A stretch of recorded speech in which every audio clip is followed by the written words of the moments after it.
Hi hello welcome to our channel. మనం ఇప్పుడు topic వచ్చేసి డేటాబేస్ ఇన్ డిబిఎంఎస్. ఇది మెయిన్గా ఇంపార్టెంట్. డేటాబేస్ అంటే a database is an integrated collection of data. It is usually too large that it has to be stored on secondary storage devices such as or tabs. This data can be maintained as a collection of operating system files or stored in a DBMS. Database వచ్చేసి collection of data, ఒక integrated data అనేది secondary స్టోరేజ్లో, డివైసెస్లో, ట్యాబ్స్లో store అయి ఉంటుంది.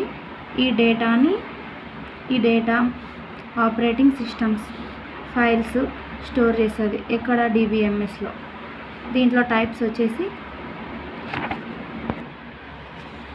Types of database వచ్చేసి number of users, location of database, types of usage of database. First one number of users వచ్చేసి the following database are classified based on number of users criteria.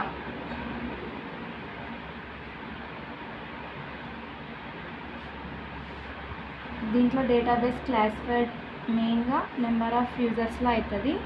దాన్ని మనం criteria అంటాం. దీని meaning వచ్చేసి మళ్ళీ దీంట్లో 5 types ఉంటాయి.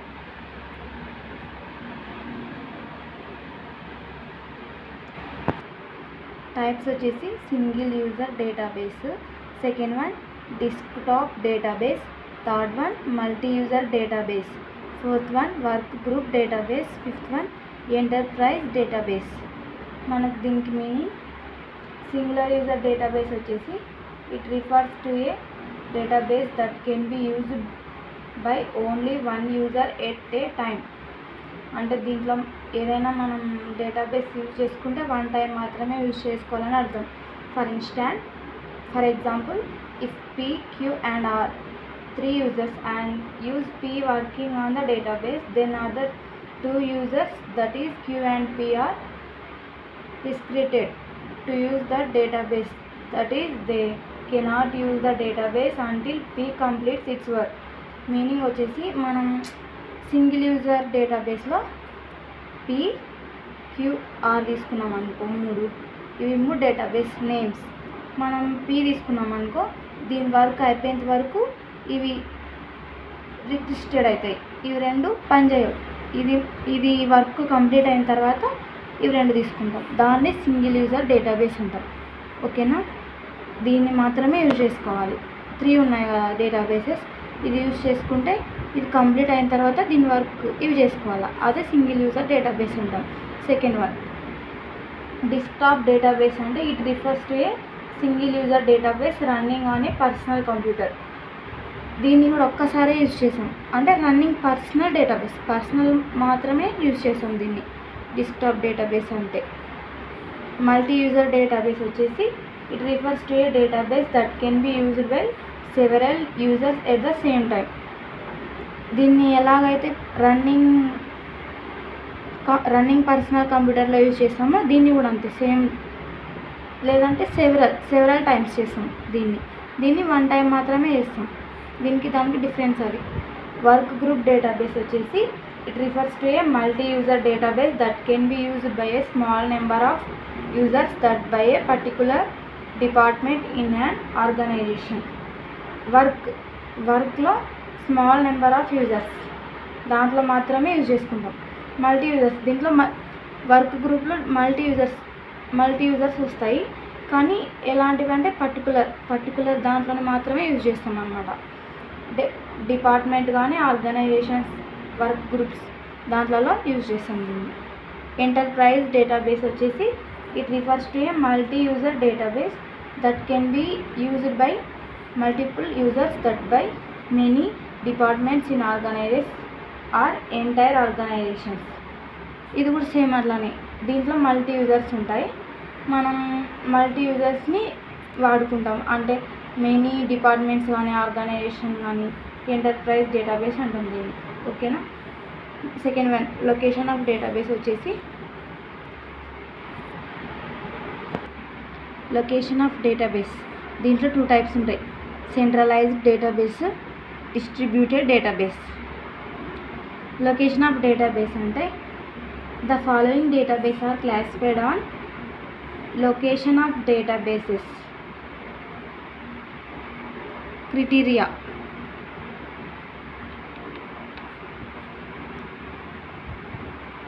దీంట్లో వచ్చేసి classified into number of users చేసాము. ఇక్కడ లొకేషన్ ఆఫ్ డేటాబేస్ క్రైటీరియా ఓకేనా. తర్వాత సెంట్రలైజ్డ్ డేటాబేస్ వచ్చేసి it refers to a database that supports the data residing on a particular site. Centralised అంటే ఒక సైట్ మీద క్లాసిఫై సపోర్ట్స్ చెప్పడాన్ని residing on a particular site అంటే సెంట్రలైజ్డ్ డేటాబేస్ అంటాం దాన్ని ఓకేనా. సెకండ్ వన్ డిస్ట్రిబ్యూటెడ్ డేటాబేస్ అంటే it refers to a database that supports the data which is distributed among multiple sites. ఇక్కడ సెంట్రలైజ్డ్ డేటాబేస్ అంటే only one site particular site మాత్రమే చెప్తాం దీంట్లో సపోర్ట్స్. డిస్ట్రిబ్యూటెడ్ డేటాబేస్ వచ్చేసి multiple sites among multiple sites గురించి చెప్తాం, దాన్ని డిస్ట్రిబ్యూటెడ్ డేటాబేస్ అంటాం. థర్డ్ వన్ వచ్చేసి type of usage of database. దీంట్లో ఆపరేషనల్ డేటాబేస్, డేటావేర్ హౌస్ ఇవి రెండు ఉంటాయా. Type of usage of database వచ్చేసి the following databases are classified based on the type of usage of database criteria. అదొకే. Operational database అంటే it refers to a database that supports operations which are performed day to day in organization. It provides most of the decision support data that is done based on the historical data. Thus it may also be termed as production or translational database. ఇది organisation day to day perform చేసే డేటాని historical data అంటారు. దీంట్లో వచ్చేసి దాన్ని operational data అంటాం database. Second one data warehouse అంటే it refers to a database that contains data derived from multiple sources. అంటే ఈ డేటాబేస్ వచ్చేసి డిరైవ్డ్ ఫ్రమ్ మల్టిపుల్ సోర్సెస్ని డిరైవ్ చేస్తాయి. At the same time the information from the such that most be extracted so as to make certain strategic or plain decisions. కొన్నిసార్లు ఇది ఏం చేస్తుంది, ఈ డేటా వచ్చేసి ఎక్స్ట్రాక్ట్ అవుతుంది, ఏం చేస్తుంది స్ట్రాటజిక్ ఆర్ ప్లెయిన్ డెసిషన్స్ తీసుకుంటుంది. ఈ డేటా వచ్చేసి these decisions require large amount of data manipulation call data messaging. ఇది ఇలా చేయడం వల్ల స్ట్రాటజిక్ ఆర్ ప్లెయిన్ డెసిషన్స్ రావడం వల్ల required large amount of data collect అయ్యి డేటా మెసేజింగ్ వస్తుంది. So as to specify pricing decisions. మనం ఏం చేసుకోవచ్చు అప్పుడు స్పెసిఫై ప్రైజింగ్ డెసిషన్స్ చేసుకోవచ్చు. సేల్స్ పర్ కాస్ట్ ఎక్సెట్రా ఓకేనా.